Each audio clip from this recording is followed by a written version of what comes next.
Alright troops, how's it going? I'm just doing a quick review of two watches I got on Vinted.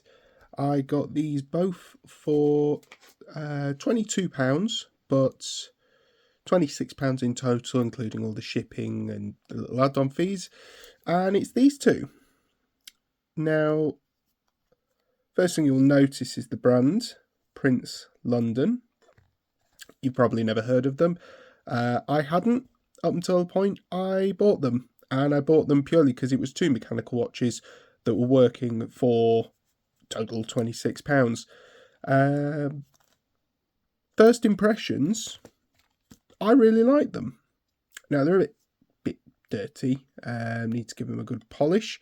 Most of these are my fingerprints. Both two clear back cases. We've got the P12389 and the P1-2502. It says water resistant. I wouldn't risk it.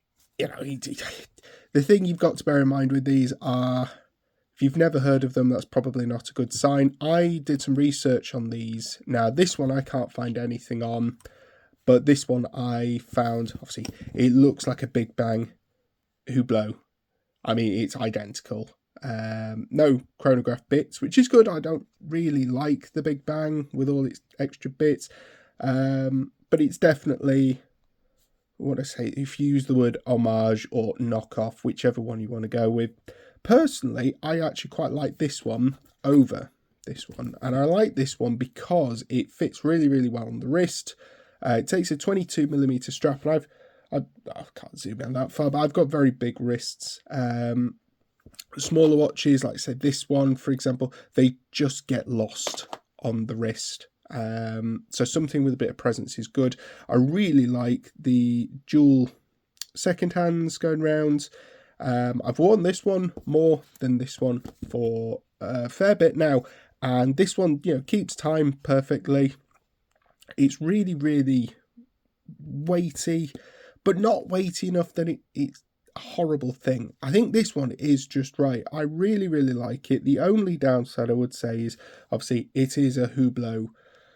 We'll use the word homage, but I quite like it, and I'm going to tell you why. Now, this little screw here needs pushing in, which I can look to do, but all of the screws, so you've got these two that face together, and you've got these two that face together, and these two that face together, and then these sort of point upwards. Now, I like that because it's a good bit of symmetry. You've got like a brickwork dial, which I think is really nice, actually. The more I look at it, the more I really like the dial and the blue hands. But the screws is what gets me, because when I looked at a Big Bang Hublot, the screws face in all different directions. There's no symmetry. They just point wherever they want to go, and that does my wiki. And I can honestly tell you, I like things that aren't lazy. And I gotta admit, when you pay £10,000 for a Big Bang Hublot and they don't point in the right direction, that would do my nut in. But this for £13, I really, really like. I would honestly say I wear this on a regular basis. And this one, again, I really like it. It's got, again, blue hands. I'm a sucker for blue hands. A nice coin effects there. Personally, I'm not so keen on this one over that one. Again, 22mm, a nice big thing. It's a lot lighter than that one, but obviously there's less in it. But I have another skeleton watch. I have a rotary, and I really like the rotary better than this one. So this is a second best. But by all means, you know, it's good for the collection. It's got all the elements I like. I like a clear back. I like a skeleton. I like numerals and numbers together. For 26 quid all included, I am not unhappy. I am changing the strap on this one. I've got like a golf racing dark blue and orange to go together. Something you need to know about me is I love iron brew, so anything orange and blue is great, and I think it'd be better than this. This one, I don't know, I'm probably gonna keep it on this It's not the nicest, so I probably might look to swap this out. Maybe for a dark blue leather, possibly, to match the dial. This one, I'm not so sure on what I'm going to do with it. But this one's definitely getting worn. As I say, the only downside is that little screw. Now, I managed to find nothing about Prince London, but I put it on a watch group and they said it could possibly be one of these watch gang, watch mafia style. They slap a nice dial on a generic watch and you pay X amount of money to be sent that. This particular, I found a Maestro knockoff, which was all in black, and that was identical. So I have a feeling someone has paid for 2 watch subscriptions and been given these, and that wasn't good enough. So they're now with me. And to be honest with you, I've no plans to sell them. People in the watch group said, the cheap Chinese movements, which they are, but there's a benefit to that. They do hold their time well, and when they do break, I can just replace them.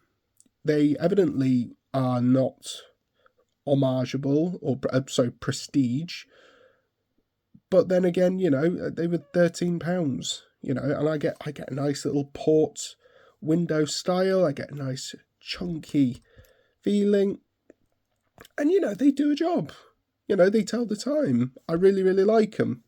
I'm a big fan of affordable watches, and by affordable, I actually mean affordable.